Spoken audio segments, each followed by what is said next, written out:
In today's video, I'm going to teach you how to build a landing page in Getresponse.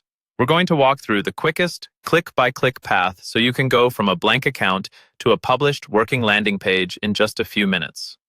I'll explain what each step does along the way so you know not just where to click, but why you're doing it. Once you're logged into your Getresponse account, start by heading to the main navigation and look for the Tools menu. This is usually represented by a 9-dot icon. Click that, and from the options that appear, select Landing Pages. This takes you to the area where all of your existing landing pages live and where you'll create new ones. On this screen, click the Create Landing Page button. This is your starting point for a new page.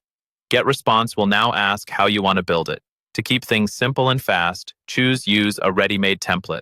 If you're more advanced or want something generated from a prompt, you can explore the AI landing page generator, but for now, the templates give you a reliable, beginner-friendly structure. You'll see a gallery of templates designed for different goals, like lead generation, webinar signups, or product promotions. Pick one that's closest to what you want to achieve. After you select your template, you'll be asked to enter a name for your landing page. Choose something that helps you recognize it later, then confirm to open the drag and drop editor. Inside the editor, you'll see your template laid out on the canvas. To customize anything, simply double-click on the text or image you want to change. A panel will appear where you can edit the copy, adjust fonts, swap images, and more. If you want to add new elements like buttons, sign-up forms, or videos, look to the right-hand toolbar. Drag any element from that panel and drop it where you want it on the page. Take a moment to align things and keep your design clean and focused on a single main call to action.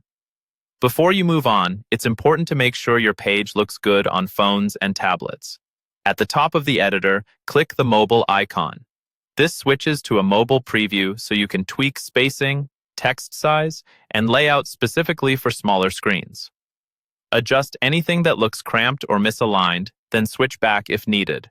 When you're happy with the design, click the Next Step button. Here, you'll configure SEO and subscription settings. In this area, you can set the page title and description that appear in search results and browser tabs. More importantly, choose which email list new signups will be added to.